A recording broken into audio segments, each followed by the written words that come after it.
ఆయన నిజంగా చిన్నప్పుడు నేను బర్రె గిట్ల గరిచిందో నాకు అర్థం కాదు. ఆయన ఏంది పిచ్చి పిచ్చి మాటలు ఒక్కొక్క రోజు ఒక్కొక్క మాటలు మాట్లాడుతారు. ఆయన పోలికనే బర్రె పోలిక అనుకుంటే కూడా ఆయన మాటలు కూడా బర్రె బ్రెయిన్ ఉందా లేదా? నువ్వు పిల్లలు రక్తం దాగి స్కూళ్ళు కట్టి దోసుకొని దాచుకొని ఇలా రాజకీయం రాజకీయాన్ని కొంటున్నావు నువ్వు. రాజకీయాన్ని కొంటున్నాడు మల్లారెడ్డి గారు. మాట్లాడితే ముఖ్యమంత్రి గారిని ఎట్లా పడితే అట్లా కామెంట్ చేస్తున్నావు. నీ స్థాయి తగ్గట్టు మాట్లాడు మల్లారెడ్డి గారు. డబ్బు ఉంటే సరిపోదు. డబ్బు ఒక్కటే కాదు నీకు కావాల్సింది. డబ్బు ఉందనే కదా నీకు అహంకారం. పిల్లలు రక్తం తల్లిదండ్రులు కష్టపడి చదివించి వాళ్ళు కష్టపడి నీ పిల్లలకు ఫీజు కడితే ఆ రక్తం దాగి నువ్వు కోట్లు సంపాదించి విర్రవిగి మాట్లాడకు. ముఖ్యమంత్రి గారు అంటే గౌరవి, ఆ పదానికి గౌరవి. రేవంత్ రెడ్డి గారిని ఏకవచనం సంబోధిస్తున్నావు. దున్నపోతు నీకే చెప్తున్నా, దున్నపోతు వ్యవహారాలు చేయకు. నువ్వు గోవాలో హోటల్ కాకుండా ఏమైనా చేసుకో. గోవాలో హోటల్ పెట్టుకో, క్యాసినో పెట్టుకో. నీ బతికేది కదా. నీ దొంగ బతుకునేది, దొంగ భూములు లాక్కునే బతుకునేది. ఎందుకు నీ మీద ఎంతోమంది పిల్లల భవిష్యత్తులోనే వాళ్ళని బాగా చదివి నిన్ను నమ్మి పిల్లల్ని జాయిన్ చేస్తున్నారు. వాళ్ళ జీవితాలు అన్యాయం చేయకు. నీ స్వార్థం కోసం పిల్లల్ని అన్యాయం చేయకు. మల్లారెడ్డి ఇన్స్టిట్యూషన్స్ అని పెట్టుకున్నావు. దేవుడు నీకు మంచి పేరు ఇచ్చిండు. నీ మల్లారెడ్డి కాదు, మీ నాన్న మల్లారెడ్డి, మీ తాత మల్లారెడ్డి, ఇంకో మల్లారెడ్డి వచ్చినా ఈరోజు కాంగ్రెస్ ప్రభుత్వాన్ని ఏం చేయలేరు. రేవంత్ రెడ్డి గారిని ముట్టుకోలేరు. మీరు గుర్తుపెట్టుకోండి. దయచేసి చెప్తున్నా, కాంగ్రెస్ ప్రభుత్వం అద్భుతంగా పరిపాలిస్తుంది. ఇంకో 2 గ్యారెంటీలు ఇస్తుంది. రేవంత్ రెడ్డి గారు 20 గంటలు పనిచేస్తున్నాడు. ఈ మధ్యకాలంలో భారతదేశంలో ఏ ముఖ్యమంత్రి పడినంత కష్టం రేవంత్ రెడ్డి గారు పడుతున్నాడు. రోజుకి 20 గంటలు పనిచేస్తున్న ఏకైక ముఖ్యమంత్రి మాకు తెలిసిన ముఖ్యమంత్రి. ఆయన పెట్టిన ఆఫీసర్లే తెలుస్తుంది సార్ ఆయన ఎంత గొప్పోడో. ఆయన ఇవాళ నిర్మించిన ఆఫీసర్లు, మత్సలేని ఆఫీసర్లను పెట్టి తెలంగాణ రాష్ట్రాన్ని నడిపిస్తున్నాడు. ఆయనకు ఇంటెన్షన్ ఉంటే, ఇంకో స్వార్థం ఉంటే ఐఏఎస్లు కాని వాళ్ళని, ఐపీఎస్లు కాని వాళ్ళని మీరు పెట్టినారు కదా, అమయ్ కుమారుల్ని, అట్లాంటి శరత్తుల్ని, అట్లాంటి వాళ్ళని పెట్టి రాష్ట్రం నడిపించుంటాడు కాదు. ఆయన నిజాయితీకి మారుపేరు. నేను స్టేట్మెంట్ ఇచ్చిండు. పోలీస్ పనిలో ఏ రాజకీయ ప్రమేయం కానీ ప్రలోభాలు కానీ ఉండవని చెప్పిండు. గజగజలు ఆడిస్తున్నాడు రాష్ట్రాన్ని. ప్రజలందరూ కూడా రేవంత్ రెడ్డి గారిని చూసి ముక్కు మీద ఏలేసుకుంటున్నారు. మేము ఇంత అద్భుతంగా ఉంటుందా రేవంత్ రెడ్డి గారి పరిపాలన మాకు తెలియదు అనుకుంటున్నారు. గర్వపడుతున్నాం రేవంత్ రెడ్డి గారి నాయకత్వంలో మేమందరం పనిచేస్తున్నందుకు. కాంగ్రెస్ కార్యకర్తగా గర్వపడుతున్నాం మేము. ఈరోజంతా ఎక్కడ పోతుందండి మీరు? ఎందుకు మాట్లాడుతున్నారు?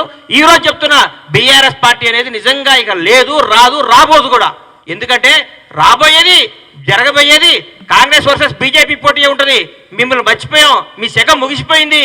ఆయన నిజంగా చిన్నప్పుడు నేను బర్రె గిట్ల గరిచిందో నాకు అర్థం కాదు. ఆయన ఏంది పిచ్చి పిచ్చి మాటలు ఒక్కొక్క రోజు ఒక్కొక్క మాటలు మాట్లాడుతారు. ఆయన పోలికనే బర్రె పోలిక అనుకుంటే కూడా ఆయన మాటలు కూడా బర్రె బ్రెయిన్ ఉందా లేదా? నువ్వు పిల్లలు రక్తం దాగి స్కూళ్ళు కట్టి దోసుకొని దాచుకొని ఇలా రాజకీయాన్ని కొంటున్నావు నువ్వు. రాజకీయాన్ని కొంటున్నాడు మల్లారెడ్డి గారు. మాట్లాడితే ముఖ్యమంత్రి గారిని ఎట్లా పడితే అట్లా కామెంట్ చేస్తున్నావు. నీ స్థాయి తగ్గట్టు మాట్లాడు మల్లారెడ్డి గారు. డబ్బు ఉంటే సరిపోదు. డబ్బు ఒక్కటే కాదు నీకు కావాల్సింది. డబ్బు ఉందనే కదా నీకు అహంకారం. పిల్లలు రక్తం తల్లిదండ్రులు కష్టపడి చదివించి వాళ్ళు కష్టపడి నీ పిల్లలకు ఫీజు కడితే ఆ రక్తం దాగి నువ్వు కోట్లు సంపాదించి విర్రవిగి మాట్లాడకు. ముఖ్యమంత్రి గారు అంటే గౌరవి, ఆ పదానికి గౌరవి. రేవంత్ రెడ్డి గారిని ఏకవచనం సంబోధిస్తున్నావు. దున్నపోతు నీకే చెప్తున్నా, దున్నపోతు వ్యవహారాలు చేయకు. నువ్వు గోవాలో హోటల్ కాకుండా ఏమైనా చేసుకో. గోవాలో హోటల్ పెట్టుకో, క్యాసినో పెట్టుకో. నీ బతికేది కదా. నీ దొంగ బతుకునేది, దొంగ భూములు లాక్కునే బతుకునేది. ఎందుకు నీ మీద ఎంతోమంది పిల్లల భవిష్యత్తులోనే వాళ్ళని బాగా చదివి నిన్ను నమ్మి పిల్లల్ని జాయిన్ చేస్తున్నారు. వాళ్ళ జీవితాలు అన్యాయం చేయకు. నీ స్వార్థం కోసం పిల్లల్ని అన్యాయం చేయకు.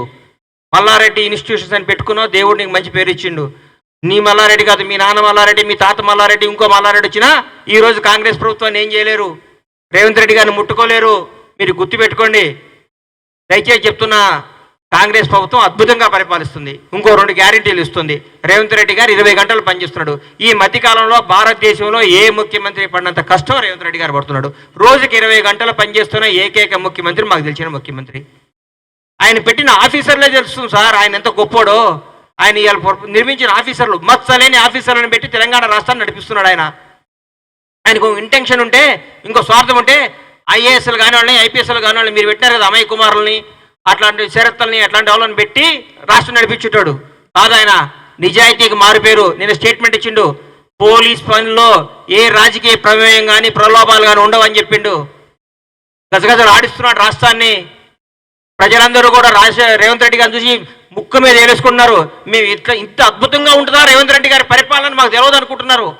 గర్వపడుతున్నాం రేవంత్ రెడ్డి గారి నాయకత్వంలో మేమందరం పనిచేస్తున్నందుకు. కాంగ్రెస్ కార్యకర్తగా గర్వపడుతున్నాం మేము ఈ రోజంతా. ఎక్కడ పోతుందండి మీరు?